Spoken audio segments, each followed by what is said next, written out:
J.P. Small Memorial Park has lots of sports memories.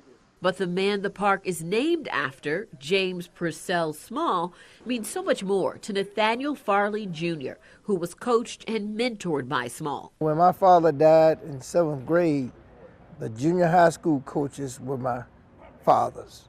Then when I got to Stanton, Coach Small was my father. The bond began when they met in 1962. Coach Small began to go blind in the 1950s. Over time, his sight deteriorated more, and he needed someone to be his eyes on the field. He chose Farley. He told my mom, called my mom and said, "Do you mind bringing him over to my house every morning?" And she said, "Yeah." Farley says Small had a photostatic memory, like a copy of paper.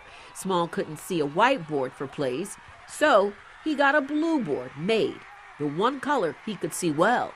Then he took some plexiglass, small plexiglasses, and cut the holes out for the different positions on the field, on offense and position on defense. During the games, Farley would be playing on the field and explain to Small where each opposing player was positioned.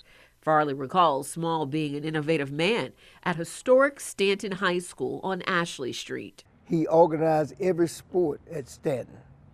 In 1934, when he became the athletic director at Stanton Downtown, he organized all the sports, both boys and girls, and he was an innovator.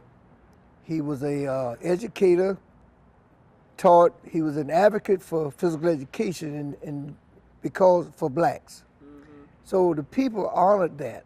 They respected that. These are some of the many stories of Coach Small that Farley hopes will never be forgotten. He wrote a book about it titled The Faith of the Blind Coach. Farley says Coach Small graduated from then Florida A&M College and then Ohio State University, where he was mentored by Woody Hayes. Despite living in the segregated South, where he would have been treated differently for being black, Small was focused on education and excellence. What do you think Mr. Small would say if he were alive today? We still have a way to go to make adjustments for blacks to be recognized in this town, even though we had made so many contributions. Despite segregation, racism, and going blind, Coach J.P. Small overcame adversity and changed the lives of many. And Farley hopes Small's contributions are never forgotten.